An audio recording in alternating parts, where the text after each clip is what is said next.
Good morning, ladies and gentlemen, and welcome back in another beautiful lesson. In our lesson of today, we are going to learn how to introduce people.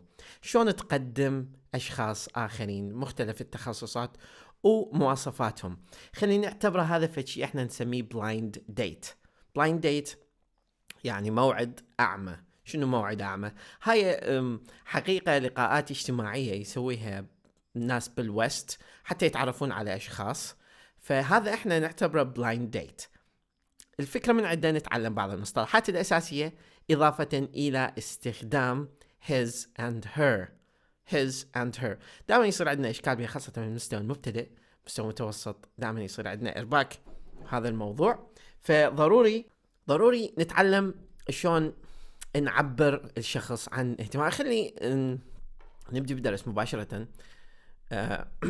فعندنا الأول اسمه إيان فوربس. إيان فوربس ده تشوفه هسه قدامك هنا. إيان فوربس عمره 42 سنة. فأنا أريد أتحدث عن شخص. طبعا احنا باللغة الانجليزية عندنا مسألة طبيعية نوعا ما، طبعا مو قابلة للتعميم، انه تتحدث عن نفسك، تتحدث عن صديقك اللي امامك، يعني تتحدث وياه. لكن شوي يصير عندنا ارباك نتحدث عن اشخاص اخرين. فهو التمرين اللي هسه احنا دان نسوي شوي نتعلم شلون نتحدث عن اشخاص الاخرين.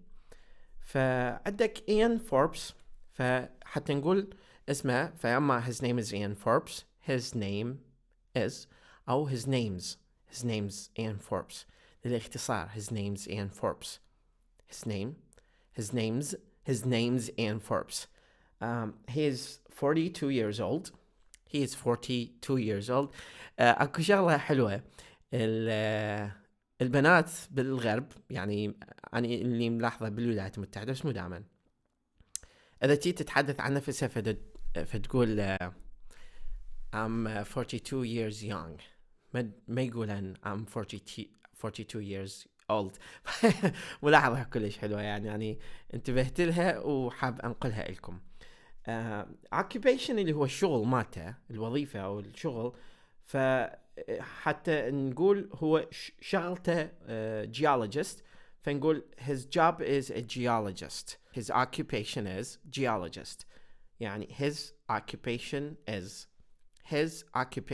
is دائما نخلي is هنا حتى تدلنا على احنا اي زمن دا نتحدث به تحديدا، لانه بدون الدلالة الزمنية راح يكون الجملة فاقدة احنا نسميه temporal reference او الدلالة الزمنية. ما نعرف يعني his name is, his name was, his name will be. يعني على اي نقطة انت تتحدث. he likes، طبعا likes مالته he likes independent travel.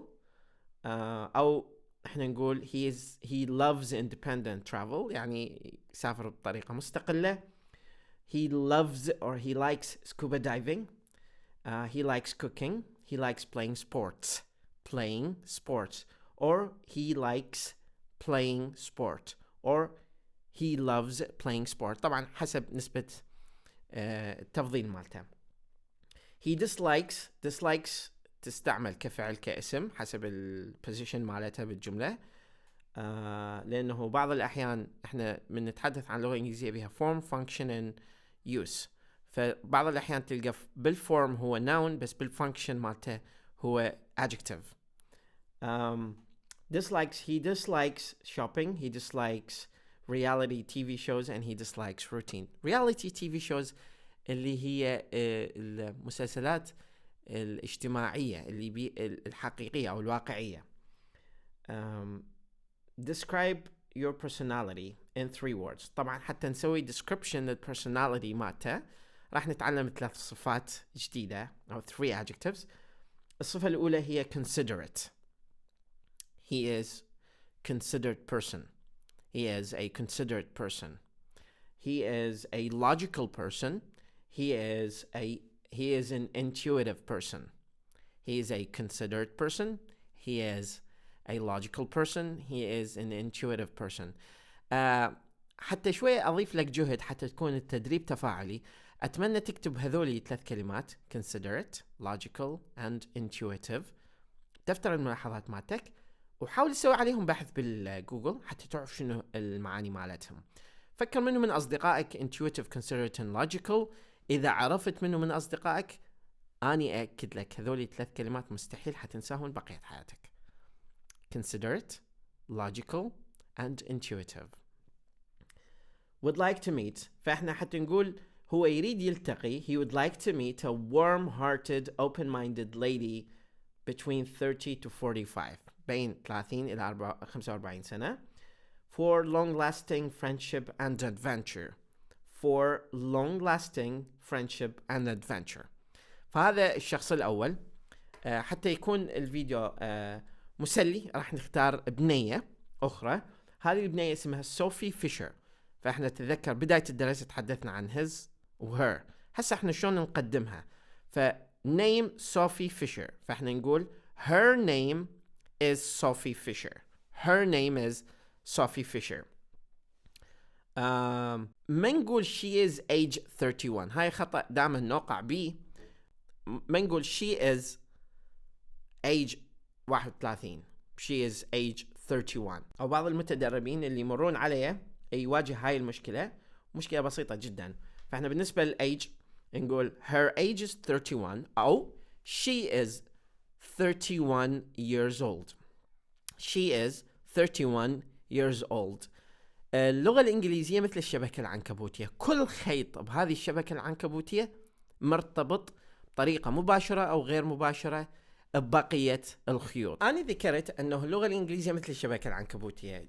أحد الخيوط اللي بيها هو مرتبط بطريقة مباشرة أو غير مباشرة بالخيوط المقابلة أو البقية ضمن هذه السبايدر ويب أو سبايدر ويب. خليني نجي من راح أوصل للنقطة راح تتذكر هاي المقولة مالتي. فأتذكرها keep it in mind. Occupation personal assistant. فحتى نقدمها she is a personal assistant بكل سهولة. she is not he is. she is a personal assistant. أو حتى نقول وظيفتها personal assistant. her job or her occupation اللي دا تشوفها قدامك. her occupation is a personal assistant. her occupation is a personal assistant. شوي كون متفاعل وياه. She likes going to gym. She likes going to the gym. She likes swimming. She likes medieval history and she likes shopping. أو كلهم تدمجهم. She likes going to the gym, swimming, medieval history and shopping. Describe your personality in 3 words. طبعا هذا السؤال تقدر توجهه الشخص حتى تتعرف عليه فتقول له can you describe or could you describe your personality in 3 words? Or can you describe your personality in 3 words? إذا نتحدث عن هذا الشخص فنقدر نقول we can describe her in 3 words. أو نقدر نقول أكثر من طريقة وأكثر من باب للدخول إلها. أكثر من منفذ للوصف. اللغة الإنجليزية مرنة جدا. كل اللغات بالعالم مرنة جدا ضمن الجراماتيكال context. ضمن الحدود القواعدية. فإحنا حتى نوصفها ambitious, hardworking and honest. هسه نيجي على الخيوط مالت الشبكة العنكبوتية. مرات انت تريد تعرف شنو كلمة ambitious. فحتى تسأل تقدر تقول excuse me, what is the meaning of ambitious? What does this word mean? شنو معنى هاي الكلمة؟ ماذا تعني هذه الكلمة؟ What does this word mean? Ambitious إذا نريد نربطها نشوف كلمة ambitiously. نقدر نشوف كلمة ambition. نقدر نشوف كلمة ambitious فتشوف أكو ترابط بيناتهم. hard working, hard worker, work, working, easy working, hard working. أكو ترابط. connections. honest, honesty. She would like to meet a perfect gentleman. She would like to meet a perfect gentleman.